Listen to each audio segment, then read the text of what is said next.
Imagine just for a second being trapped on this completely sun-baked beach for like 10 agonizing years. Yeah, just absolute misery. Right, like you are surrounded by ankle-deep mud, dysentery, rotting food, and just the constant deafening screams of dying men all around you. It's a nightmare, a literal nightmare. Exactly.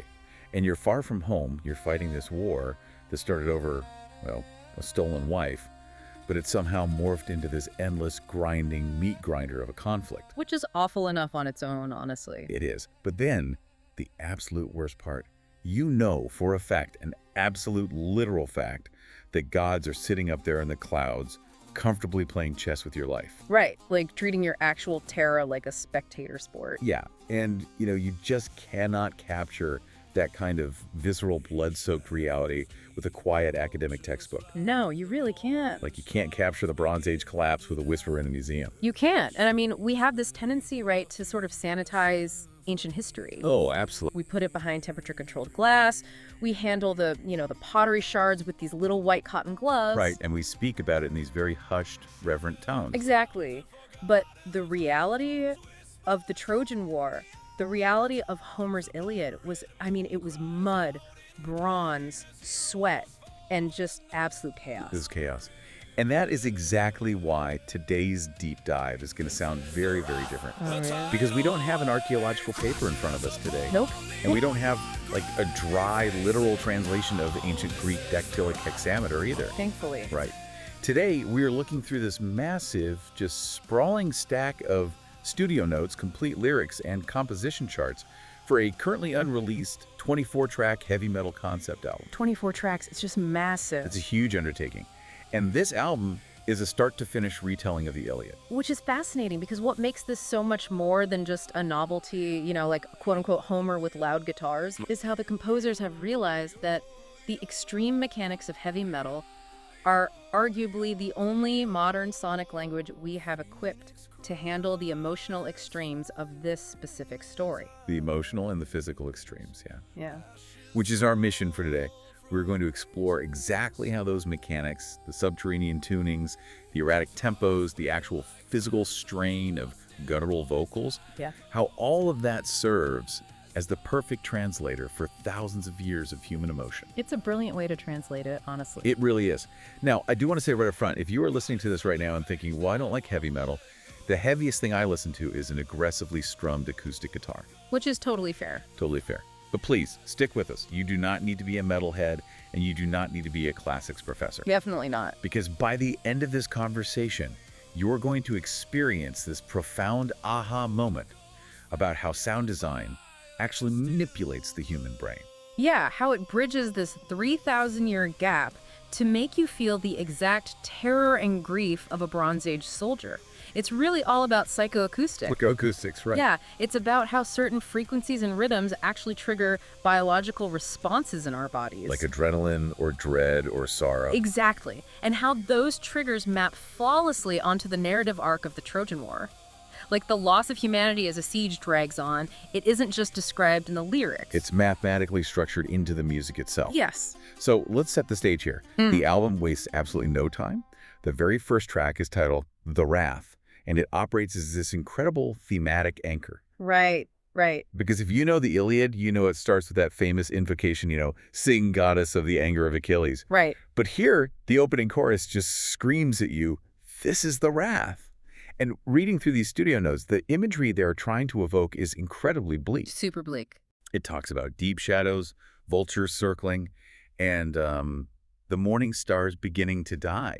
It feels like they are intentionally avoiding any sense of a traditional hero's journey. Well, yeah, because the Iliad isn't a hero's journey. Right. It's a tragedy, really, about a hero's refusal to participate and the catastrophic collateral damage that causes. And the musical composition here just reflects that perfectly. Exactly. The notes detail this slow, swelling introduction of layered guitars that they describe as wailing like phantoms lost. Oh, wow. Yeah. It sounds like a weather event forming. It's establishing that the wrath of Achilles isn't a strategic military choice. A natural disaster. It's a hurricane. And when the outro fades, you actually hear the music physically dying down, but there's this lingering, burning distortion. And then the vocals drop to a harsh whisper, right? Right. Sing, goddess of the rage that won't let go. It immediately tells you, the listener, that this is a story about a grudge that survives long after the bodies have turned to ash. Which honestly pulls us right into the mobilization of the armies. The Greeks have gathered this unprecedented fleet to sail across the Aegean Sea and burn Troy to the ground. Right. And in the original text, there's this famous section called the Catalog of Ships. Oh, yeah. And honestly, it's just a massive list. It's very dry. It's incredibly dry to read. It's literally Homer reciting who brought how many boats from which specific Greek island. Yeah, it can be a tough read. But how the studio charts interpret this is absolutely fascinating because they lean entirely into the physical weight of what 1,000 warships actually looks and sounds like. Right. They use something called dropped D tuning. Now, I know the term, but for someone whose ear isn't trained for guitar mechanics, what is drop D tuning doing to us on a biological level? So it's all about frequency and physical resonance. Okay. On a standardly tuned guitar, the lowest string, the thickest one, is tuned to an E. That vibrates at roughly 82 hertz. Okay, so it's low, it's punchy. Exactly. But in drop D tuning, you loosen that string. You drop it a full whole step down to a D, which vibrates at about 73 hertz. So it's literally a slacker, looser string. Yeah, exactly. And because it's looser, the vibration is wider, the sound wave itself actually changes shape. Interesting. It doesn't just enter your ear, it interacts with your chest cavity. It creates this low-end rumble that humans subconsciously associate with very large, very heavy objects moving. Oh, like earthquakes or avalanche. Earthquakes, thunder, exactly. And the composers pair this drop D tuning with a technique called palm muting, where the guitarist rests the edge of their picking hand across the strings near the bridge. Right. This deadens the sustain of the note, so it turns a ringing chord into a tight percussive chug. So when the notes here say drop D guitars churning like grinding oars against the tide, they're literally engineering a sound wave to make you feel the claustrophobic mass of 2,000 black wooden ships crushing against the waves. Yes. They are weaponizing the frequency. You aren't just hearing a list of names, you are feeling the terrifying, creaking machinery of an invasion force. That is wild.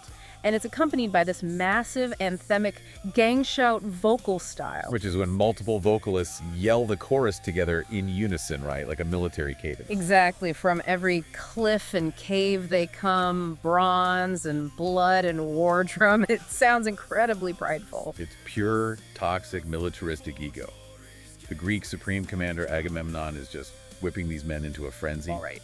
But right in the middle of this massive, soaring, prideful war chanting, the music completely derails. I mean, structurally falls apart. Yeah, completely breaks down. The notes call it the Thersites Bridge.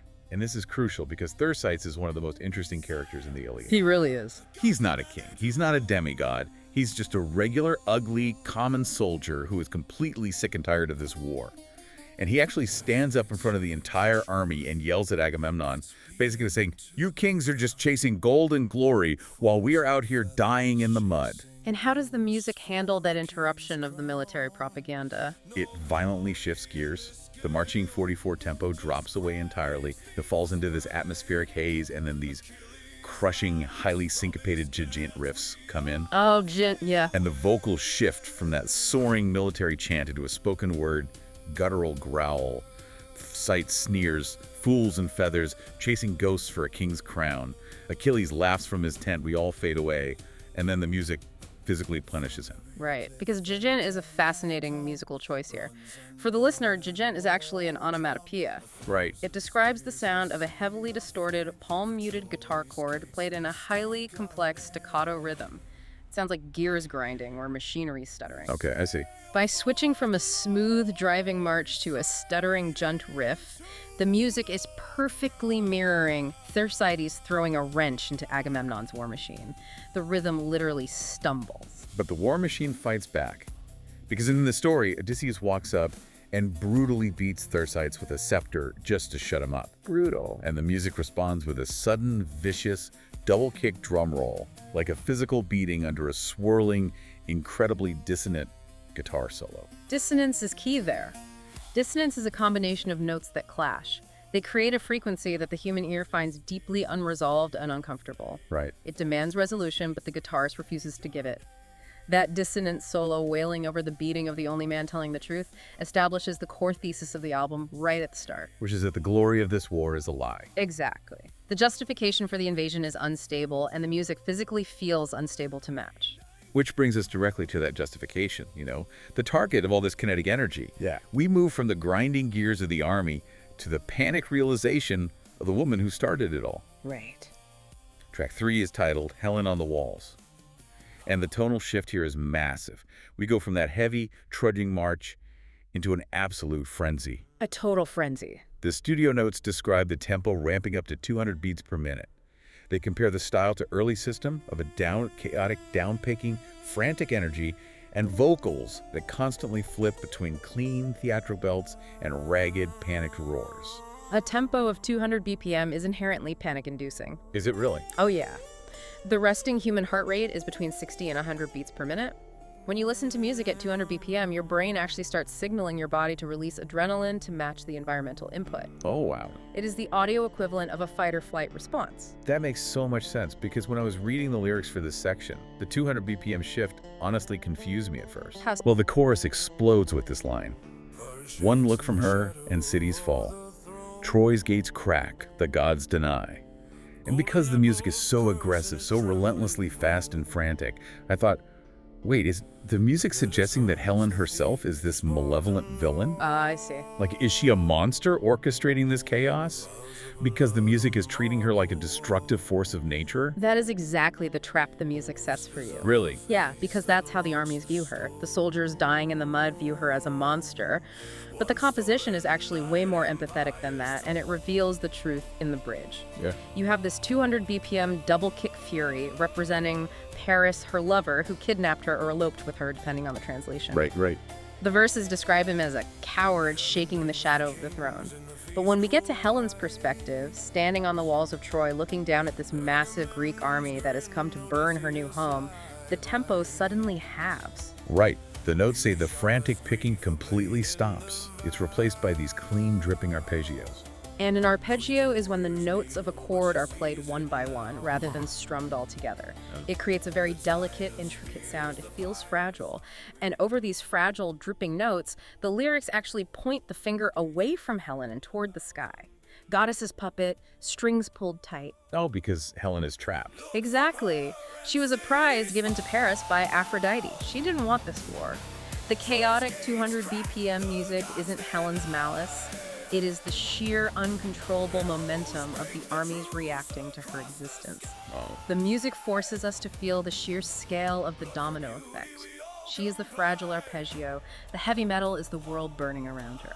I love that mechanical analogy. Yeah. The heavy metal is the world reacting to her. And, speaking of the gods pulling strings, that brings us to track 4, Pandaruses. Right. This is where the divine meddling stops being background lore and becomes immediate, violent reality. Yeah, they really step in here. Because at this point in the story, the Greeks and Trojans have actually agreed to a temporary truce. They were going to let Menelaus and Paris fight it out one-on-one to settle the whole thing. Seems logical. It does. But the gods, specifically Zeus and Hera, they don't want peace. They are bored or they are petty and they want the war to continue.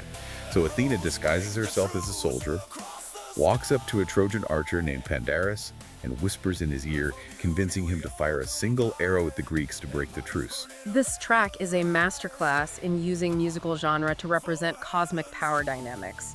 Like, how do you make a listener feel the difference between an immortal god and a doomed mortal? You put them in different genres. Exactly. The track opens with this ethereal, female godly choir, but it's layered over these dissonant, washed-out guitar drones. It slows the tempo down to a crawl. It sounds incredibly majestic, but deeply unsettling, like you're being hypnotized. Fate's thread phrase in divine play. It's the sound of manipulative whispers. Think about the physics of it. The gods operate in a different musical timing than the mortals. To a god, a 10-year war is a weekend hobby. Right. The slow, sweeping choir represents their infinite leisure. But then, Pandarus draws his bow, he releases the string, and the music snaps back to mortal reality flawlessly. The snare drum hits a blast beat. Wait, let's pause there, because we hear blast beat a lot in extreme metal. Yeah, we do. What is a blast beat? physically for the drummer? Because I feel like people just assume it means, playing drums loudly. Far from it, honestly. A blast beat is an incredible feat of human endurance.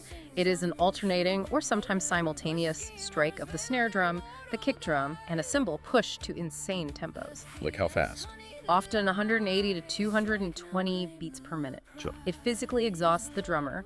It creates a literal wall of sound where the individual beats blur together into a continuous grinding roar. So it's an endurance test. It's the sound of physical strain. Exactly. And in this track, the blast beat mimics the sudden, violent release of kinetic energy from the bowstring. It hits like a machine gun, rat-a-tat-tat, like the arrow slicing through the air, shattering the silence of the truce. And the godly choir just vanishes Completely, replaced by explosive guitars, and the chorus hits like artillery. Gods laugh, and the world ignites. Treaty burns in heaven's spike. 10 years restart tonight. It is such a brilliant contrast. It really is like the gods are playing a grand strategy video game from their comfortable couches up on Olympus, using this slow, sweeping choir music. I love that analogy, yeah. But the second they click a button, the blast beats and heavy metal force us down into the mud with the actual troops who are just scrambling, trying not to get deleted by the algorithm. That contrast between mortal panic and divine leisure is the core tragedy of the Iliad. The music makes you feel the absolute unfairness of it. It really does. And the track ends with a crushing low-end riff that descends into a spiraling guitar solo. And the notes specifically say the guitarist uses a wah-wah pedal and heavy string bends to mimic the physical parabolic arc of the arrow flying through the air before dissolving into this squealing feedback that sounds uncannily like fading laughter. That's haunting. So the truce is broken, the Greeks are furious, the gods are laughing. And this sparks a massive offensive, which brings us to the next phase of the narrative. Act 2. Right. Because while the massive armies and the gods set the macro stage, the true horror of this war is felt in the individual duels, the tearing apart of human bodies. The Greeks push hard, leading to track 5, Yeah. Aristeia of Diomedes. Right, so an Aristeia is a classic convention in epic poetry. What is it exactly? It's the moment when a hero has their finest hour in battle. They essentially go into a trance and become an unstoppable killing machine. Ah, okay. And musically, the composers mapped this onto pure, adrenaline-fueled 1980s style thrash metal. Oh, it is a pyrotechnic explosion of sound. Double kick drums, soaring, harmonized twin guitar leads. Athena literally buffs Diomedes, like giving a character a stat boost in an RPG. Yeah, she powers him up. The lyrics say, "Veins pulse with Olympian rage." He is carving his way through the Trojan lines. He gets so powerful, so completely drunk on this divine energy, that he doesn't just kill Trojans, he actually attacks the gods who are down on the battlefield. That's insane. He stabs Ares, the god of war, and he stabs Aphrodite. The chorus is designed to be this massive, triumphant wall of sound with multiple vocalists screaming together, mortal hands cut immortal skin, flesh of gold bleeds red like sin. So epic. The guitars are blazing with these incredibly fast shredding solos. Thrash metal is built entirely around speed, precision, and aggression. It releases dopamine. Right, it feels good. It's designed to make you pump your fist in the air. When you listen to this, you feel absolutely invincible, just like Diomedes feels in that moment. But, I have to be honest here. Reading the notes for this sequence, it actually made me a little uncomfortable. Oh, yeah. Yeah, it's so soaring and triumphant, and the music makes you feel like a superhero. But we are talking about a man literally butchering terrified people on a beach. Right. Am I supposed to be fist pumping to this? Because it felt almost sociopathic. Is the artist failing to grasp the horror here, or is that intentional? It is deeply intentional, and your discomfort is exactly what the composers are banking on. Oh, wow. They are weaponizing the concept of hubris. They are tricking you, the listener. They use the addictive, fist-pumping energy of thrash metal to make you complicit in the violence. Because I'm cheering for the solo. Exactly. You cheer for the bloodshed because the soaring guitar solo tells your brain to feel good about it. But the genius of the album is what it does immediately after the high wears off. Track 6, Andromache. Exactly. You get high in the violence of track 5, and track 6 is the devastating hangover. Andromache strips away all the heroic chants. The speed is completely gone. The soaring solos just evaporate. Instead, we are hit with grinding, oppressive doom metal. The tonal whiplash is sickening in the best way possible. The notes describe it as a descending minor scale in D, echoing the fall of heroes. It's so heavy, but in a slow, suffocating way, not an energetic way. Doom metal is a subgenre that focuses on incredibly slow tempos, thick, bass-heavy distortion, and an overwhelming sense of dread and impending catastrophe. Which fits perfectly. It is the perfect sonic landscape for what is happening narratively, because we have zoomed in from the sun-drenched, blood-soaked battlefield to the cool, dark interior of the walls of Troy. Right. Hector, the greatest Trojan warrior, has come back inside the city momentarily to see his wife, Andromache, and his baby son, Astyanax. And there's this incredibly poignant scene. I remember this from the text. Hector is in his full battle armor, covered in dust and blood. He reaches out to hug his baby, but the massive horsehair plume on his helmet terrifies the child. The baby shrinks back, wailing at the shadow of bronze in fear. It's heartbreaking. Andromache is begging him to stay inside the walls. She knows if he goes back out there, Achilles or Diomedes will eventually kill him. She says, "You are my father, my mother, my brother, and my husband." She has no one else. Yeah, she's losing everything. And the chorus of this doom metal track erupts with these sparse, agonizingly slow blast beats and screamed vocals, but the lyrics are devastating. Love in a killing field, love with a spear in its side. Troy burns for a kiss undone. It completely grounds the epic in raw, inescapable human vulnerability. You felt sociopathic cheering for Diomedes earlier, right? Yeah, I did. The composers highlight a specific lyric here where Hector speaks to his wife. He says, "If I die, remember I was kind. Not the killer cloaked in glory's lie, but the man who held you through the siege's grind." Not the killer cloaked in glory's lie. It actively calls out the thrash metal glory of the previous track. It exposes it as a lie. Exactly. The adrenaline is a lie. The reality of war is this quiet domestic tragedy waiting in a dark room for a husband who isn't coming back. And that impending tragedy is deferred just barely in track 7, Ajax versus Hector. We go back out to the battlefield.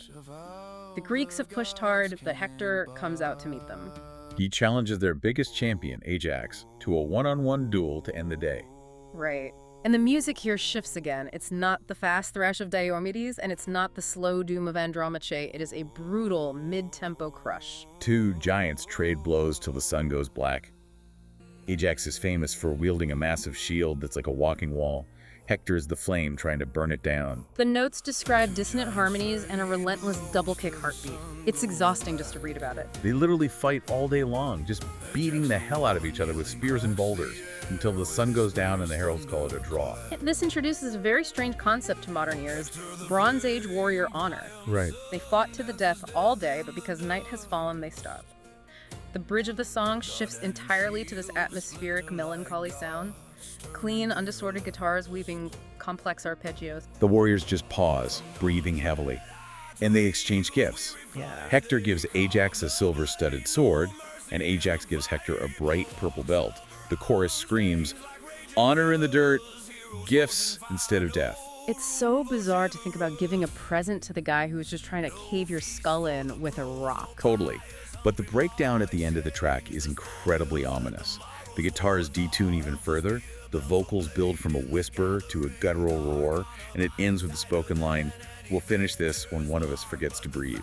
It's a respectful draw, but the dread is still hanging over everything. Exactly.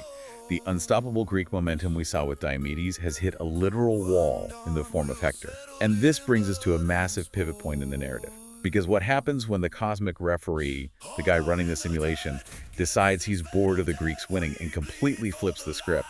That plunges us into Act 3. The sky closes, desperation sets in, and the walls break. Track 8 is called Zeus Forbids, and Zeus has officially had enough. In the story, Zeus calls a council on Mount Olympus. He explicitly orders every other god to stop interfering.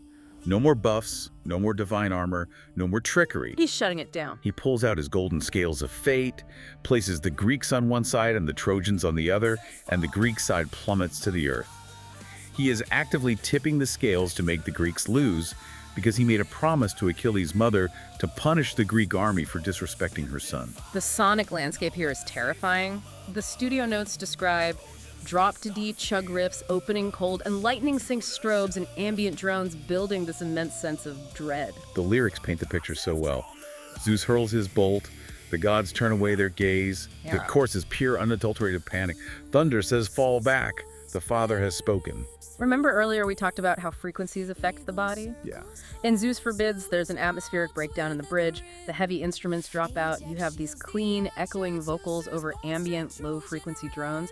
It mimics the eerie silence in the eye of a hurricane. That's so cool. But then the outro erupts. It features this relentless, looping, descending chord progression. A double kick tattoo underneath wailing guitar leads that mimic lightning strikes. And the vocals scream, "Run or die, Zeus, just close the sky." Zeus closed the sky. What an image. It's a psychoacoustic trick.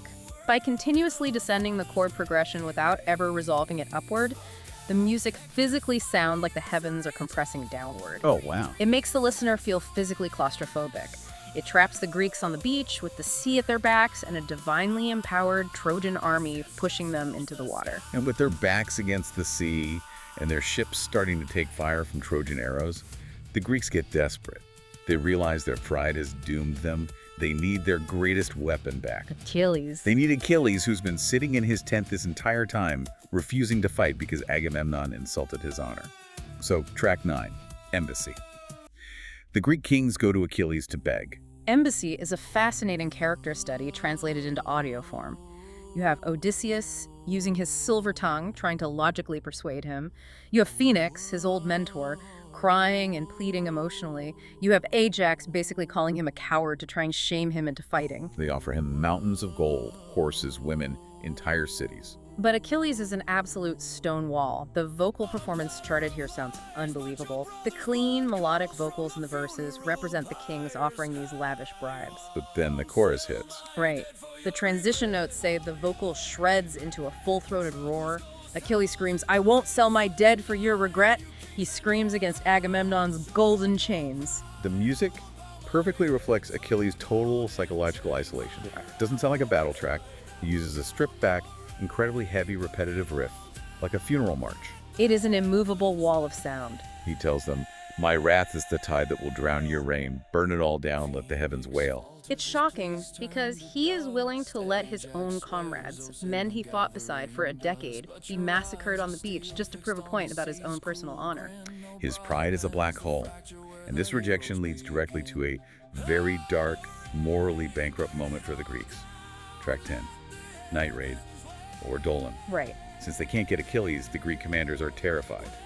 Odysseus and Diomedes sneak out into the night to spy on the Trojan camps, and they run into a Trojan spy named Dolan, who is doing the exact same thing. If Embassy was a stubborn funeral march, Night Raid is pure, unadulterated horror metal. No soaring chants here. None. The guitars grind low and menacing. It's a stalking, syncopated riff that coils like a snake in the grass. The vocals are hushed, clean whispers, like a spy's confession under moonlight. Dolan is terrified. He spills everything. He tells Odysseus exactly where the Trojan allies are sleeping, where their famous horses are, hoping beyond hope that they'll spare his life. No, they don't. No.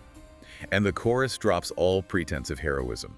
It screams, "We hunt in the dark, no mercy, no light." They take his information, they execute Dolan in cold blood, cutting his throat, and then they sneak into the Allied camp, massacre the sleeping men in their beds, and steal their horses. The instrumentation relies heavily on those blast beats again, but here they explode out of complete silence, mimicking the sudden, chaotic, visceral violence of an ambush in the dark. Yeah. But the most important decision the composers made is how to end the track. After the slaughter, the heavy music abruptly cuts off. It ends with razor-sharp, single note picking on a clean guitar that slowly fades out, broken only by a field recording of crickets chirping. Oh man. When I read the note about the crickets, it gave me chills. Why is silence in metal sometimes heavier than the distortion? Because metal is about overwhelming the senses. When you suddenly remove the distortion, the bass, and the drums, you create an audio vacuum. The listener's brain is grasping for input. And they fill it with crickets. By filling that vacuum with the mundane, indifferent sound of crickets, it leaves the violence feeling utterly hollow, uncelebrated. In a standard mythological epic, stealing the enemy's prized horses is a heroic victory. Here, the crickets emphasize the emptiness of the act. The night doesn't care that they murdered sleeping men. The universe is indifferent to their cruelty. But their cruelty doesn't save them. The sun comes up, bringing track 11, Wound Day, and track 12, The Wall Falls. The Greeks are pushed to the absolute breaking point. Yeah, they are. In Wound Day, almost every major Greek hero, Agamemnon, Diomedes, Odysseus, takes a severe injury and has to retreat. The chorus chants, "Heroes bleed, the ships are next, even kings break." which culminates in one of the most iconic, terrifying moments of the siege. The Greeks had built a massive defensive wall with a ditch and wooden stakes to protect their ships. Right. Hector leads the Trojan charge right up to it, and the text says he lifts a massive stone, a stone so heavy 2 normal men couldn't lift it onto a wagon, and he hurls it, shattering the Greek gate. The lyrics paint it perfectly. Walls that cradled kings, now clenched in bloodied fist. And when the gate breaks, the music hits, what the notes call a seismic, stuttering chug. The chorus howls. Hector lifts the stone, the gate is gone. 10 years collapse in one blow. Translating the physical collapse of a wall into audio is tricky. The composers chose to represent it not with speed, but with a slow motion breakdown. Walk me through a breakdown. We hear that term a lot. What is happening musically? So a breakdown is a section of a metal song where the tempo typically halves, the rhythmic complexity is stripped away, and the focus shifts entirely to the lowest possible frequencies and the heaviest, most rhythmic groove. Right. It's designed to make the listener move, usually by headbanging. But here, the breakdown drags to an agonizing crawl. Ethereal keyboards murmur in the background like ghosts. It creates a sense of suspended animation. Then the heavy guitars slam in with colossal low-end chugs that stutter, like a faltering heartbeat. Right, because the implication is that the psychological weight of that wall breaking is heavier than the physical stone itself. Absolutely. For 10 years, that wall meant safety. It was their home away from home, and in one literal second, it's shattered. The sanctuary is breached. Exactly. The breach devours their hope. The outro riff is described as a vicious, spiraling lead played in the Phrygian mode. Wait, Phrygian mode, what is that? It's a specific musical scale. If you play the white keys on a piano starting from E to the next E, you're playing the Phrygian mode. Okay. It has a minor second interval right at the beginning, which gives it a very dark, exotic, slightly unstable sound. It's often used in metal to sound Egyptian or Middle Eastern, but fundamentally it sounds tragic. So it's lamenting the wall falling. Yes. So while the Trojans are cheering the fallen gate, the music is weeping in Phrygian because it knows what crossing this threshold will ultimately cost Hector. So the Greeks are trapped. The wall is down. The ships are burning. Zeus is actively destroying them. It looks like game over. But this sets the stage for a bizarre sequence of divine espionage and a tragic case of stolen identity. Yeah, the gods get involved again in Act 4.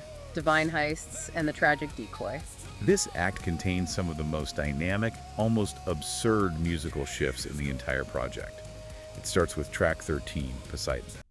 Zeus looks away from the battlefield for just a moment to look at something else in the world, and Poseidon, the god of the sea who secretly favors the Greeks, seizes the opportunity. The Earthshaker wakes. Poseidon disguises himself as an old mortal warrior, walking among the terrified Greeks, tapping them with his staff and filling them with divine courage to rally the broken lines. And the music is described as black and thrash riffs meeting chaotic energy. Black and thrash combines the speed of thrash with the atmosphere of black metal, which uses relentless tremolo picking. Tremolo picking. Tremolo picking is when the guitarist picks a single string up and down as fast as humanly possible, creating a continuous buzzing wall of sound. It sounds like a swarm of locusts, or in this case, a tidal wave. The chorus is a massive gang shout. Yeah. Tide turns Trojans drown again. The sea god walks in mortal skin. The bridge features this clean, oceanic tremolo riff that sways back and forth like the rhythm of the waves, and the notes say the drum breakdown is mathematically synced to the rhythm of ocean waves crashing on a beach. It literally sounds like the ocean rising up to crush the Trojans. But Poseidon knows he is on borrowed time. Zeus is going to look back eventually and see what's happening.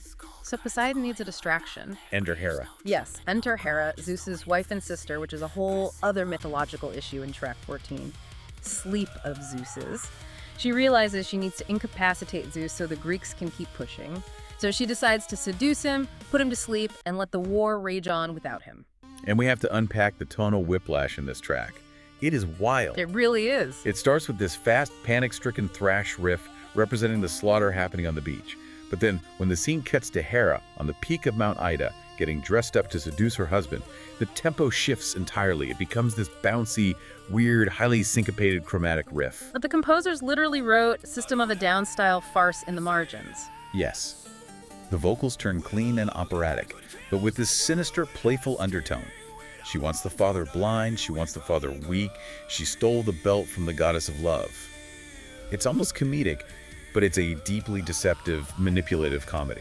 It's brilliant because it captures the trickster nature of the Greek pantheon perfectly. The music reflects the sheer absurdity of the cosmic scale. Mortal men are being gutted and bleeding out in furious thrash metal down in the dirt, while the gods above are playing a bouncy, seductive bedroom farce. But the farce works. Zeus is completely overcome by lust, and then he falls into a deep, magical sleep. The chorus screams, "The sky is blind, the bed is gold, the deception is complete." But the deception can't last forever. The bridge hits this heavy sludge metal breakdown. Sludge metal is thick, muddy, and incredibly slow. It represents physical, blunt force trauma. Right.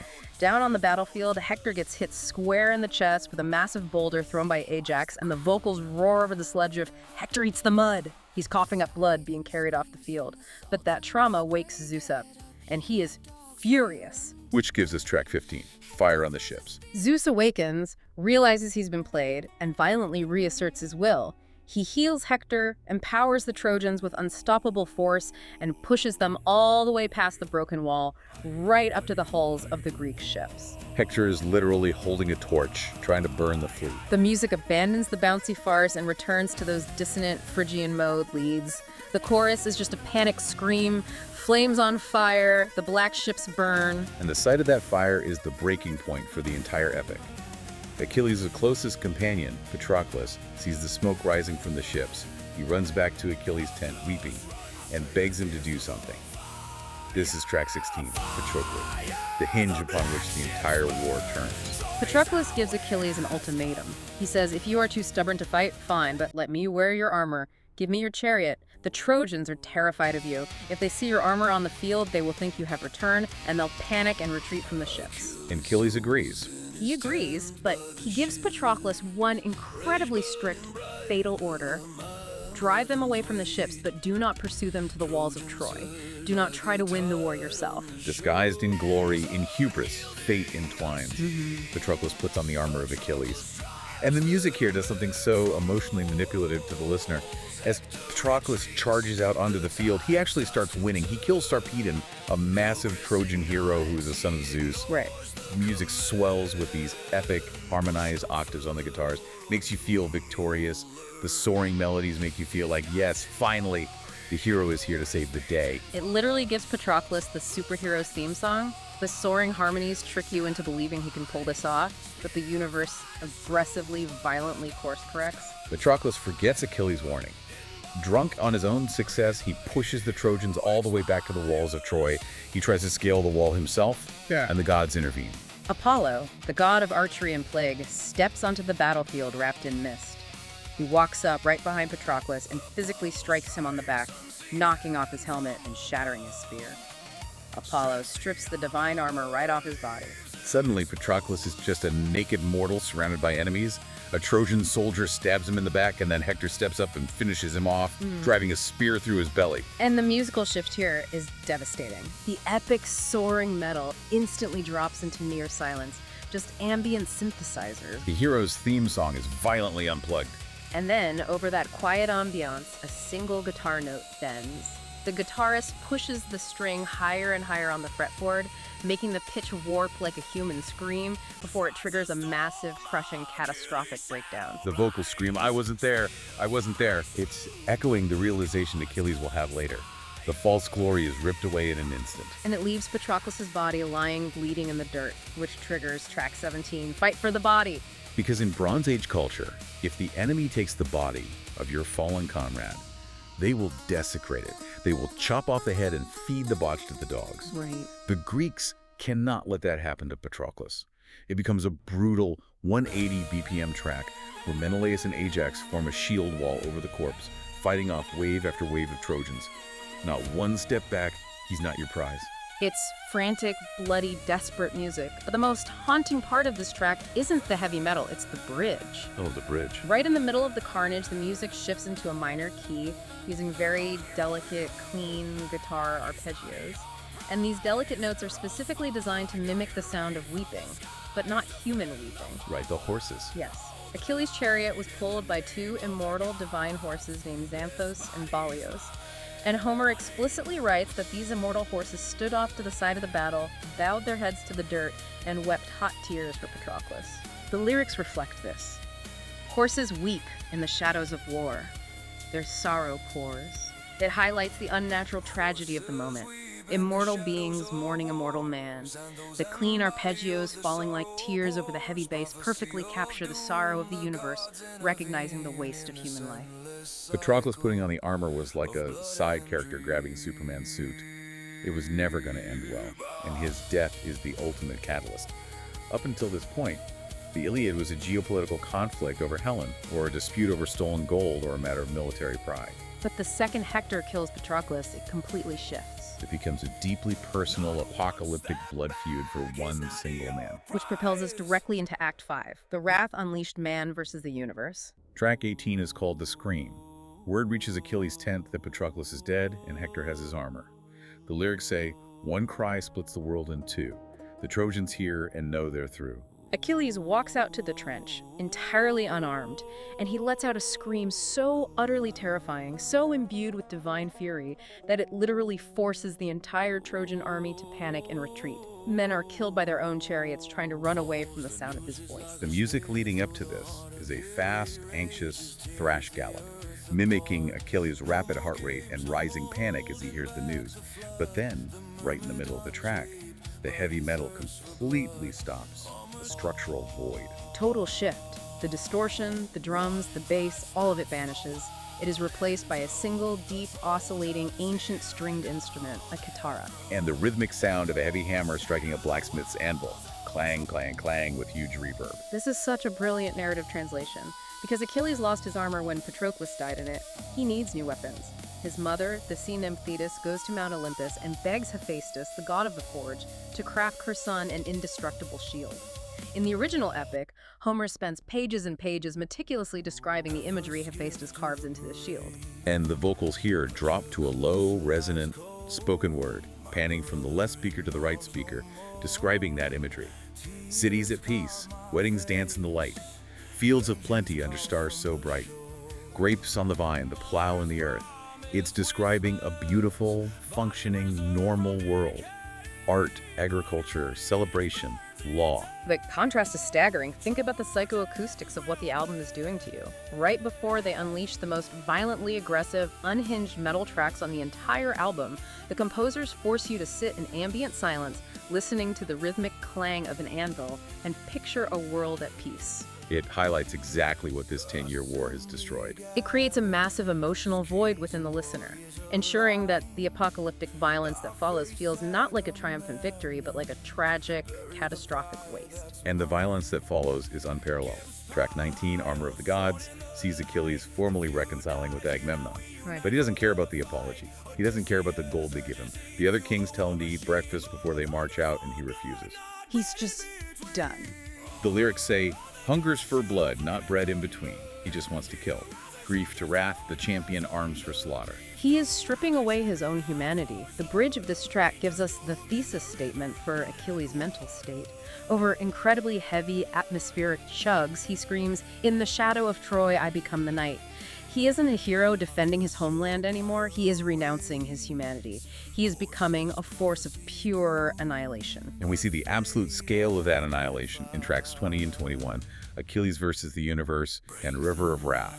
Achilles wades into the Trojan lines, and he kills so many men, literally butchering them by the hundreds without an ounce of mercy, that he throws their bodies into the local river, the Scamander, and he chokes the river with corpses. The sheer volume of blood and bodies angers the spirit of the river itself. The river god actually rises up out of the water and tells Achilles to stop defiling his waters. "Achilles, you defile my flow." But Achilles is so lost in his psychotic break of grief that he refuses. He attacks the river. So the river physically attacks him back. It swells into a massive flood, trying to drown him. It is a mortal man fighting a flash flood. The sonic representation of this is mind-blowing. How do you make music sound like drowning? The composers use polyrhythms. What are polyrhythms? Polyrhythms occur when two or more conflicting rhythms are played simultaneously. For example, the guitars might be playing a riff in 44 time, while the kick drums are mapping out a pattern in 58 time. That sounds confusing. To the human brain, it sounds chaotic, formless, and impossible to predict. It strips away your ability to find a groove. You feel like you are tumbling head over heels. They layer thrashing guitar solos over these polyrhythmic drums, along with heavily distorted sound effects of rushing water. It literally mimics the feeling of being swept under by a chaotic current. You can't breathe. It implies that Achilles' grief transcends human limits. By having him fight a literal body of water, the music portrays him not as a warrior, but as a natural disaster. He is a hurricane fighting a tidal wave. And the crazy thing is, he's losing. Right. The river is drowning him. The goddess Hera has to yell at Hephaestus to intervene with divine fire. Hephaestus unleashes a firestorm that boils the river away to save Achilles. Even water lends to bleed. It's cosmic horror. The music is back to 200 BPM double kick fury. River of wrath, floods of the damned. The earth is quaking, the sky is burning, the gods are actually punching each other in the heavens. It feels like the heat death of the universe. But after fighting rivers, after breaking entire armies, after the gods themselves have gone to war, the cosmic scale of Achilles' rage finally burns itself out of fuel, and it funnels down to a singular, devastating, microscopic point. The one man he actually wants. The man who killed his friend. Which brings us to Act 6, Dust, Ash, and Empathy, the Ultimate Cost. Track 22, Fate's Scale. Achilles finally corners Hector. The Trojan army has fled inside the city walls. The gates are locked. Hector's the only one left outside. He knows Achilles is coming for him. His elderly parents, King Priam and Queen Hecuba, are begging him from the watchtowers to come inside. Walls of Troy stand silent. Shadows fall. Priam begs from the towers, "Son, come inside." But honor and pride and the guilt of leading his men to slaughter bind him. He stays. But when he actually sees Achilles cresting the hill, gleaming in divine armor like a walking star, Hector's nerve finally breaks. The greatest hero of Troy panics, and he runs. The musical composition of the chase sequence is brilliant. The notes highlight how the track utilizes ascending chromatic chugs on the guitars. Chromatic meaning what, exactly? A chromatic scale means playing every single half-step note in order, without skipping any to form a traditional melody. It builds a very specific rising tension, and they fade these chugs into dissonant string bends to represent Hector's panicked flight. It perfectly mirrors the sound and feeling of a racing, terrified heartbeat. Boom, boom, boom, boom, getting faster and faster. Hector runs 3 full laps around the massive walls of the city, with Achilles right on his heels. And once again, the gods intervene to ensure the kill. Athena disguises herself as Hector's brother Deiphobus. She appears next to Hector and says, "Stop running, brother! I am here! Let's fight him together!" Hector feels this surge of relief. He stops. He turns to face Achilles, thinking he has backup. "She tricks my heart, leaves me alone, forlorn." He throws his spear, misses, turns to his brother for another, and realizes he is completely alone. Athena tricked him into stopping. Achilles charges and drives the spear straight through Hector's throat. The death of Hector. But death isn't enough for Achilles' grief. Achilles pierces Hector's ankles, threads oxhide leather through them, ties the corpse to the back of his chariot, and whips his horses. He drags Hector's body through the dirt, right in front of Hector's screaming wife and parents on the walls. The chorus of the song erupts with incredibly fast blast beats. Warriors end, blood on the sand, drag him down, behind the chariot wheels. The music surges with a full, overwhelming orchestra of distortion, but the tone is incredibly bleak. It is absolutely not a victorious heavy metal anthem. The backing screams roar, eternal shame, dust, and despair. The victory is entirely sour. It's a grotesque desecration. Which bleeds into a really strange, deeply unsettling track. Track 23. Pyre's game. Achilles brings the body back to the Greek camp. They hold a massive funeral for Patroclus, burning him on a pyre. And as part of the funeral rites, they host these intense athletic games. Chariot races, wrestling, spear throwing, boxing. The musical oddity here is profound, and it speaks to the psychological genius of the composers. The track is written in a 78-time signature. Let's break that down, because I am not a drummer. What does a 78-time signature mean physically, and why does it matter here? Think about almost every pop, rock, or hip-hop song you've ever heard. You instinctively nod your head or tap your foot to it. 1, 2, 3, 4.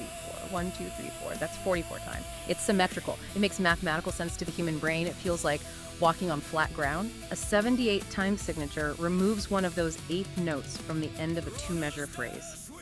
So instead of a comfortable resolving loop, the riff suddenly looches back to the 1 beat, a fraction of a second before your brain is ready for it. Oh, wow. It's like walking down a flight of stairs in the dark and realizing you missed a step. Your stomach just drops. Exactly. It makes you feel physically off balance. It creates this low-level, continuous anxiety. The notes mention they use agenant polyrhythms to create tension. The music is lurching and stumbling. But why do that? Why make the funeral games, which are supposed to be an honorable tribute, feel so awkward and tense? Think about how people handle grief today. Have you ever known someone who goes through a terrible breakup or loses a loved one, and suddenly they're at the gym 4 hours a day, lifting weights until they throw up? Or they throw themselves entirely into their work. They are violently distracting themselves from their grief. That is exactly what the Greek warriors are doing. The lyrics say, "Wrestlers twist and sweat and strain, glory's price is blood and pain." They are masking their trauma with physical competition. The chorus screams, "Shatter the mourning, let the warriors fall." Wow. They do not know how to process the gaping hole Patroclus' death left, or the impending doom of the war, so they just inflict more physical pain on each other to feel something else. It's a maladaptive coping mechanism, and the odd time signature makes the listener feel exactly how wrong and uncomfortable it is. That is deeply, deeply psychological audio design. Wow. They're literally running from their feelings in 78 time. Which brings us to the finale. The absolute climax of this massive 24-track, blood-soaked heavy metal epic, track 24, Kings Without Crowns. Hector's body has been dragged in the dirt for days. His father, King Priam, the frail old king of Troy, does the unthinkable. He sneaks out of his heavily fortified city in the dead of night. Guided by the god Hermes, he crosses enemy lines, walks right into the Greek camp, slips past the guards, and enters the tent of the man who slaughtered his sons. He walks up to Achilles, kneels down in the dirt, and kisses the hands that murdered his children. Old man in the dark Priam kneels low before the killer's cross. He begs for the body back so he can bury it. And this is where the album turns the entire genre of heavy metal on its head. After 23 tracks of blast beats, drop D chugs, soaring solos, polyrhythms, and guttural screams, the music for this track strips every single element of that away. It features acoustic, fragile, clean vocals. The distortion is entirely gone, the drums are gone, the bass is gone. It's just a raw, unamplified guitar and a human voice. It's so quiet it almost hurts your ears after everything that came before it. The two enemies, this young killing machine and this broken old king, sit in the dark tent and they just weep together. Priam weeps for Hector. Achilles weeps for his own father Peleus, whom he knows he will never see again because it is prophesied that Achilles will die at Troy, and he weeps for Patroclus. It's just sorrow. The chorus is heartbreakingly quiet, sung in a fragile harmony. Rage turns to ash, gods look away for one breath. We're only men, empires crumble, heroes decay in the end. We break, we bend. There is a spoken line near the end of the track. Achilles looks at Priam and says, "Bury your son, I buried everything."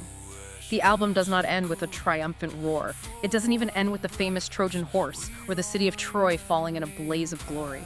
The mythic glory is entirely stripped away, leaving only two broken, exhausted men crying in a tent. The composition notes say the album ends with one low note on bass, held until it dies. Amp feedback lingers, crowd chants fade in simulation. No more rage, no more rage. The amplifier is literally turned off and you just hear the hum of the electricity dying. So after all the armor of the gods and rivers of wrath, the climax is just silence and absolute emotional exhaustion. It's incredibly moving. It is a brilliant, unparalleled synthesis of form and function. The composers mapped the extreme dynamics of heavy metal, the subterranean tunings that vibrate your chest, the whiplash tempo shifts that spike your heart rate, the sheer physical strain of screaming vocals perfectly onto the emotional extremes of the Iliad. From the terrifying clash of bronze to the adrenaline of the charge, down to the hollow acoustic silence of shared, inevitable human grief.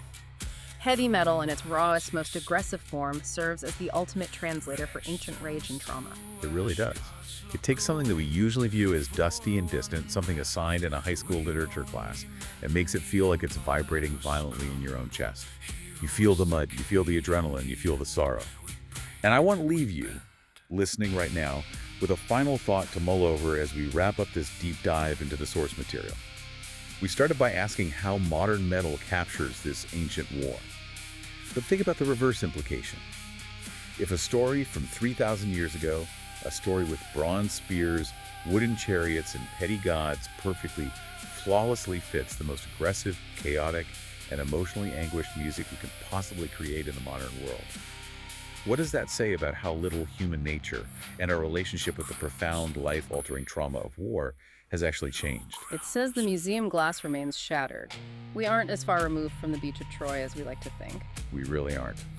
Thank you for joining us on this deep dive. Take care of yourselves and keep listening closely.